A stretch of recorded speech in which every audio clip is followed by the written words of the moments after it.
सभी को good evening साथियों और जय हिंद वंदे मातरम। और आज हम पढ़ने वाले हैं व्यवसाय अध्ययन का छठा part, partnership organisation. Partnership organisation यानी साझेदारी संगठन का मतलब आप क्या समझते हो? साझेदारी संगठन का मतलब होता है कि किसी भी व्यवसाय को चलाने के लिए जब दो या दो से अधिक लोग मिल करके या पार्टनर मिल करके सिर्फ एक व्यवसाय को चलाते हैं तो उसे हम कहते हैं साझेदारी व्यवसाय यानी पार्टनरशिप ऑर्गेनाइजेशन। अब ये किन प्रकार से चलता है, ये कितने प्रकार का होता है और ये क्या क्या इनकी लिमिटेशंस है और क्या क्या इनके बेनिफिट्स हैं, ठीक है, और क्या क्या सबकी लाइबिलिटीज होती हैं, क्या क्या सारे दायित्व होते हैं पार्टनर्स के। तो ये सारी चीज हम पढ़ेंगे किसमें? पार्टनरशिप ऑफ ऑर्गेनाइजेशन के अंदर, ठीक है। पार्टनरशिप ऑफ ऑर्गेनाइजेशन के अंदर में सबसे पहले आता है फीचर्स, ठीक है, कि फीचर्स क्या क्या हैं। फीचर्स का मतलब है कि किन चीजों से पता लगता है कि ये चीज पार्टनरशिप ऑर्गेनाइजेशंस है, ठीक है। फीचर्स, फीचर्स, ठीक है, यानी विशेषताएं कि किन कारणों से या किन बातों से पता लगता है कि जो ये चीज या और ये ऑर्गेनाइजेशन जो है ये पार्टनरशिप ऑर्गेनाइजेशन है। तो सबसे पहला पॉइंट जो भी आता है, एक से अधिक व्यक्तियों का होना, ठीक है। सबसे पहला फीचर्स यानी यहां लिख लेते हैं विशेषताएं, विशेषताएं। पहला पॉइंट होता है टू और मोर पीपल, पीपल या पार्टनर्स कर लो यहां,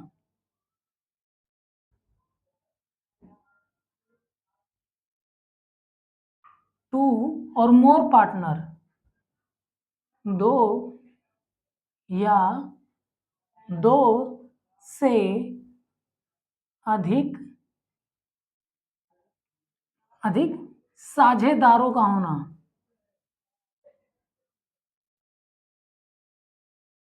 अब ये चीज हमें एक चीज इसमें पता चलता है, जब भी इसमें आता है, अगर आपको पेपर में आता है या आपको रिमेम्बर करना है ये कि भैया पार्टनरशिप ऑर्गेनाइजेशन का मेन पहला फीचर्स यही है कि इसमें जो है पार्टनर्स जो है ये दो भी हो सकते हैं और दो से अधिक भी हो सकते हैं। तो सबसे पहला पॉइंट ये आता है दो या दो से अधिक होना पार्टनर्स का। एक व्यवसाय पार्टनरशिप ऑर्गेनाइजेशन तभी कहलाता है जब किसी व्यवसाय के अंदर दो या दो से अधिक पार्टनर्स होते हैं, तभी यह व्यवसाय पार्टनरशिप ऑर्गेनाइजेशन कहलाता है, ठीक है। अब देखो व्यवसाय का होना, ठीक है, दूसरा पॉइंट व्यवसाय का होना क्या है? एग्जिस्टिंग, एग्जिस्टिंग बिजनेस, बिजनेस या ऑर्गेनाइजेशन लिख लेना, व्यवसाय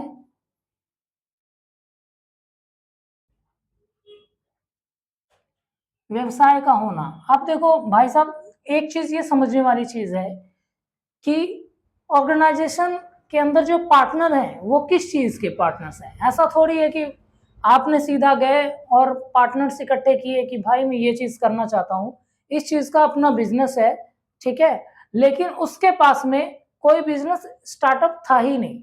सिर्फ उसने बातों बातों में ही खाली लोगों से एसेंशियल रूप से उसने क्या किया, हाथ मिला लिया कि भैया हमारे पास एक ये बिजनेस है, झूठे तौर पे। तो क्या है, ये पार्टनरशिप ऑर्गेनाइजेशन ऐसे नहीं कहलाएगा। किसी ना किसी व्यवसाय का होना अति आवश्यक है। अगर उसमें कोई बिजनेस नहीं होता या कोई व्यवसाय फिजिकल रूप से वहां नहीं होता तो इस चीज से आप पार्टनरशिप ऑर्गेनाइजेशन नहीं कह सकते। अब क्या है, इसमें कई चीजें ये आती हैं कि पार्टनरशिप बनने के लिए क्या है कि कई ऐसे फ्रॉड भी करते हैं लोग। क्या करते हैं? फ्रॉड भी करते हैं। अपने बिजनेस का सारा डॉक्यूमेंट ऐसे दिखा करके, उनका कोई फिजिकल बिजनेस नहीं होता है लेकिन कहीं थोड़ा सा स्पेस लेकर के रूम पे लोग रहते हैं, उसमें कुछ थोड़ा बहुत माल मटेरियल डाल दिया जाता है, लेकिन बिजनेस की जो पूरी डेप्थ है, पूरी वेल्थ है, उसमें क्या है, ज्यादा दिखाई जाती है। मतलब अगर बिजनेस उसका है 5 लाख का तो वो उस कागजी तौर पे वहां पे दिखाया जाएगा कि बिजनेस जो है हमारे करोड़ों रुपए का बिजनेस है या करोड़ों का बिजनेस है। तो इस तौर तरीके से कि बिजनेस को ज्यादा लाभांश दिखा करके कि हमारा बिजनेस ज्यादा बढ़ा है, उसका आइए पार्टनर बनिए, और फिर जब फिजिकल तौर से जब उसका दौरा करने जाते हैं तो वहां पे ऐसा कुछ नहीं मिलता, वहां पे खाली नाम मात्र ही कुछ ही जो भी है, या फिर नाम मात्र ही कुछ भी वहां जो मिलता है वांछनीय पदार्थ, ठीक है। तो वो क्या है, एग्जिस्टिंग बिजनेस नहीं है, वो रनिंग बिजनेस नहीं है, वो खाली एक तरीके से फ्रॉड होता है। तो इस व्यवसाय के एग्जिस्टिंग ऑफ बिजनेस का मतलब वो व्यवसाय होना चाहिए और वो व्यवसाय चलना चाहिए। ऐसा नहीं है कि वो व्यवसाय ना हो लेकिन पार्टनर्स आपने बना लिए हैं तो ये पार्टनरशिप ऑर्गेनाइजेशन कतई नहीं कहलाएगा, ठीक है। और तीसरा जो पॉइंट आता है अनुबंध का होना। अनुबंध का मतलब होता है कॉन्ट्रेक्चुअल रिलेशनशिप, ठीक है। Contractual relationship. अब कॉन्ट्रेक्चुअल रिलेशनशिप का मतलब क्या होता है, इसका सीधा लिख देना अनुबंध। अनुबंध का होना। अब अनुबंध के होने का क्या मतलब समझते हैं। अनुबंध का मतलब है कि जितने भी पार्टनर्स हैं, अगर मान लो पार्टनर्स यहाँ पे ए और बी हैं, ठीक है, ए पार्टनर्स प्लस बी पार्टनर, ये दोनों मिलके क्या बनाएंगे, ऑर्गेनाइजेशन।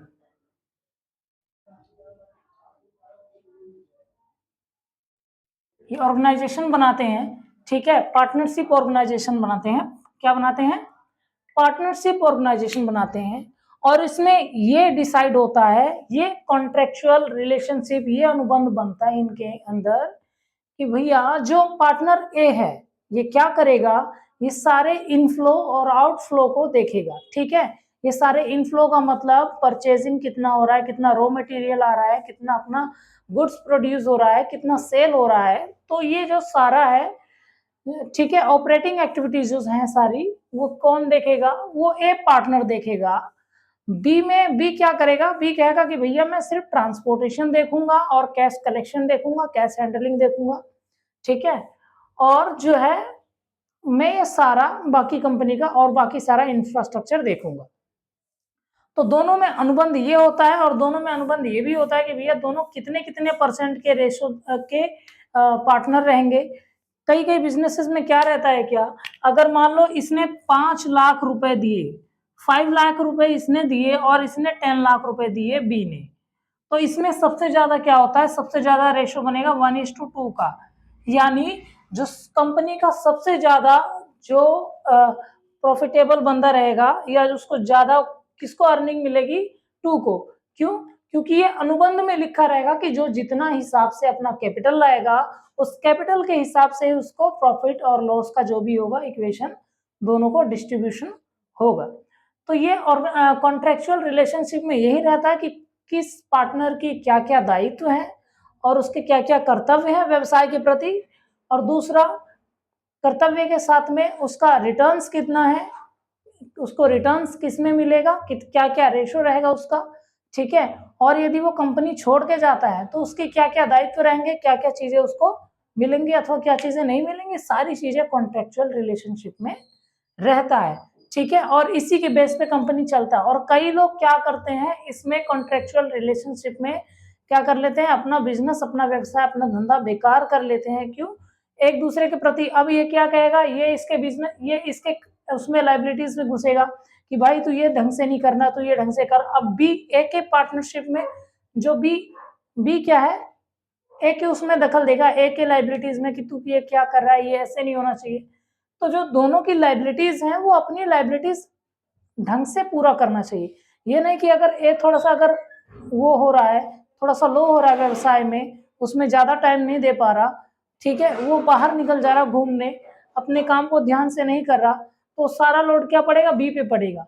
तो ए और बी के अप एंड डाउन होने से क्या होता है, व्यवसाय वहां पे क्या होता है, रुक सा जाता है। और कई बार ये होता है कि जो पार्टनरशिप डीड होती है उसमें ये भी होता है कि अगर पार्टनर क्या है धोखाधड़ी करता है या कुछ भी होता है तो अनुबंध बीच में तोड़ने का एक उसमें होता है कि व्यवसाय बीच में बेच करके सारा कुछ खत्म करके दोनों का जो भी होता है प्रॉफिट एंड लॉस वो ले सकता है, धोखेधड़ी वाले में सिर्फ होता है, ठीक है।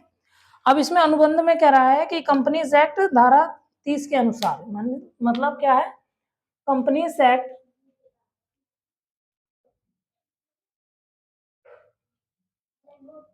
साझेदारी एक्ट धारा 30 के अनुसार इसमें यह बनता है कि भैया अगर पार्टनरशिप ऑर्गेनाइजेशन है तो उसकी डीड बननी ही चाहिए, मतलब कॉन्ट्रेक्चुअल रिलेशनशिप होनी ही चाहिए। अगर कॉन्ट्रेक्चुअल रिलेशनशिप नहीं है तो धोखाधड़ी या फ्रॉड होने का सीधा सीधा शिकार माना जाता है, ठीक है। उद्देश्य कमाना तथा आपस में बांटना, ठीक है, उद्देश्य कमाना। अब क्या है, जो व्यवसाय करेगा, जो व्यवसाय शुरू करेगा तो उसका एक ये चीज मेन उद्देश्य रहेगा, क्या रहेगा, अधिक से अधिक लाभ कमाना। यदि मैं किसी व्यवसाय में पैसे डालूंगा तो मेरा उद्देश्य ये रहेगा भाई साहब कि मैं ज्यादा से ज्यादा उसमें क्या है अपना प्रॉफिट बनाऊं, ठीक है, और व्यवसाय को क्या है लाभप्रद करूं। अगर कोई व्यवसाय लाभप्रद नहीं रहता, मतलब अर्निंग सोर्स उसमें कम रहता है, मैंने 10 लाख लगाया, 10 लाख में से अगर 2 लाख भी अर्निंग नहीं कर पाया, ठीक है, या फिर अर्निंग ही नहीं कर पाया, मेरा नेगेटिव में रहा या लॉस चला गया, तो उस स्थिति में क्या होता है, व्यवसाय को बंद करना पड़ सकता है। तो व्यवसाय का मुख्य जो उद्देश्य होता है पार्टनरशिप में, प्रॉफिट कमाना और उसको इक्वल रेशियो में बांटना। Earning profit and equal distribution. अब क्या है, प्रॉफिट अर्निंग लाभ कमाना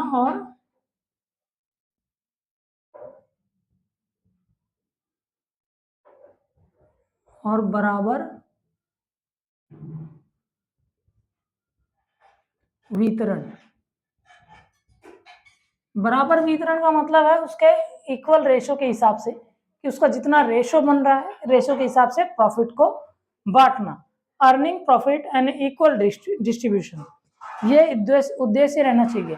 अगर मन में कहीं भी उनके द्वेष रह गया किसी के प्रति कि मैं ज्यादा कर रहा हूँ वो ज्यादा नहीं कर रहा, या वो उस हिसाब से बिजनेस में व्यवसाय में समय नहीं दे रहा तो क्या है, व्यवसाय में बाधा आ जाएगी, और बाधा उत्पन्न होने के साथ साथ में व्यवसाय जो पार्टनरशिप डीड जो है वो रद्द हो जाती है, ठीक है। अब जो चीज आती है प्रिंसिपल ऑफ एजेंट रिलेशनशिप। अब क्या है इसमें प्रिंसिपल ऑफ एजेंट रिलेशनशिप,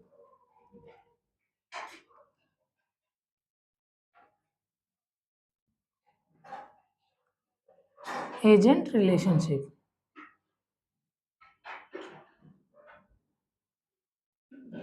अब जो भी अब यह प्रिंसिपल सिद्धांतों के रिलेशनशिप में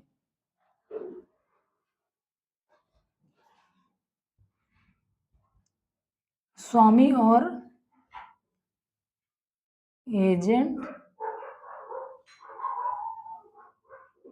से का संबंध,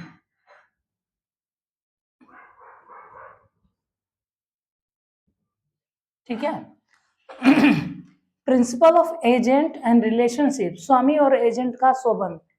अब इसमें यह होता है कि व्यवसाय में क्या होता है, व्यवसाय को सर्वप्रथम क्या है स्वामी मानना है, और अपने आप को क्या है एक तरीके से एजेंट के स्वरूप मानना है।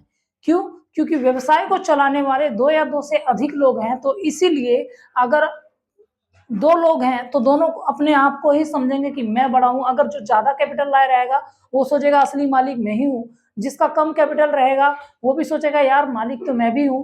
अब इसी दोनों बाद में अगर दोनों से लड़ाई होती है तो इसमें क्या होता है, दोनों में लड़ाई होने के कगार है।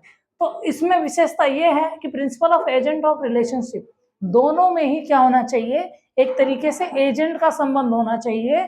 बिजनेस अलग है, हम दोनों का जो रिलेशन है एज ए हम दोनों एजेंट हैं, और जो असली चीज है वो क्या है, ऑर्गेनाइजेशन है, ऑर्गेनाइजेशन ही स्वामी है, और हम लोग एक तरीके से एजेंट के रूप में इसमें काम करेंगे, ठीक है।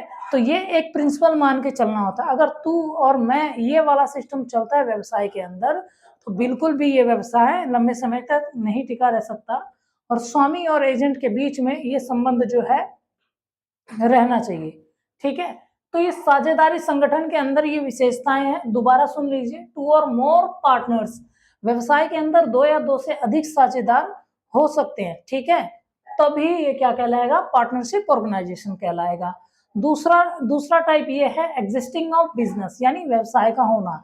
व्यवसाय पार्टनरशिप ऑर्गेनाइजेशन तभी होता है जब किसी व्यवसाय का फिजिकली होना है, ठीक है। अगर कोई ऐसा व्यवसाय नहीं है जो झूठे तौर पे बनाया जाता है, तो ये पार्टनरशिप ऑर्गेनाइजेशन कतई नहीं कहलाएगा, ठीक है, एग्जिस्टिंग ऑफ बिजनेस। तीसरा आता है कॉन्ट्रेक्चुअल रिलेशनशिप, मतलब अनुबंध का होना, कॉन्ट्रैक्ट होना कि हमारा जो बिजनेस है, व्यवसाय है, 5 साल चलेगा, 10 साल चलेगा, उसमें दोनों पार्टनर्स के कैपिटल, प्रॉफिट अर्निंग रेशियोज और सारी लायबिलिटीज और सबकी एक्टिविटीज कि वो क्या क्या करेंगे, सबका दायित्व उसमें लिखा होता है, ठीक है, तो वो होता है कॉन्ट्रेक्चुअल रिलेशनशिप। अब चौथा आता है earning of profit and equal distribution. जो मेन उद्देश्य होता है पार्टनरशिप का लेकर के चलने का, वो होता है प्रॉफिट कमाना, फिर उसके बाद में क्या है, इक्वली डिस्ट्रीब्यूशन का, मतलब प्रॉफिट कमाया और उसके प्रॉफिट एंड लॉस जो भी रेशो बना है वो इक्वली डिस्ट्रीब्यूट करना, इक्वली बांटना। ये नहीं कि एक दूसरे में थोड़ा बहुत कमी निकाल देना कि भैया तूने ज्यादा काम नहीं किया, तुम तो छुट्टियों पे गए हुए थे जब सेलिंग आई थी, जब प्रोडक्ट प्रोड्यूस करना हुआ था या ज्यादा क्वांटिटी माल उसका निकालना था, ज्यादा जरूरी था, तुम तो चले गए थे, हम तो नाइट लगा के अब सारा प्रोडक्ट बनाए थे। तो ये गलत अवधारणा है। तो इसमें ये क्या है, अर्निंग प्रॉफिट रेशो और इक्वल डिस्ट्रीब्यूशन होना चाहिए, ठीक है। Principal of agent and relationship, व्यवसाय से और दोनों पार्टनर्स के बीच में एक स्वामी और एजेंट के प्रति ऐसा रिलेशन रहना चाहिए, ठीक है। प्रिंसिपल ऑफ एजेंट रिलेशन, इसमें लिखोगे व्यवसाय के पार्टनर्स में एक दूसरे के प्रति एजेंट का स्वरूप होना चाहिए, एजेंट का अनुबंध होना चाहिए, अथवा इसमें किसी पार्टनर के प्रति किसी ज्यादा कर्तव्य अथवा कम कर्तव्य ऐसे न होने की अनुमति यहाँ पे बिल्कुल नहीं है कि तू और मैं, ये वाला सिस्टम नहीं चाहिए। तो व्यवसाय को ही सर्वप्रथम स्वामी समझना है और अपने आप को क्या है, एजेंट समझना है कि हम एजेंट के रूप में इस व्यवसाय में काम कर रहे हैं, अथवा स्वामी और एजेंट का एक संबंध तैयार होता है। तो ये जो है, जो विशेषताएं हैं ये सारी मैंने बता दी है। इसमें 5 पॉइंट्स का आता है, ये 5 पॉइंट्स याद करके इसमें आपको बढ़िया से लिखना होता है, ठीक है।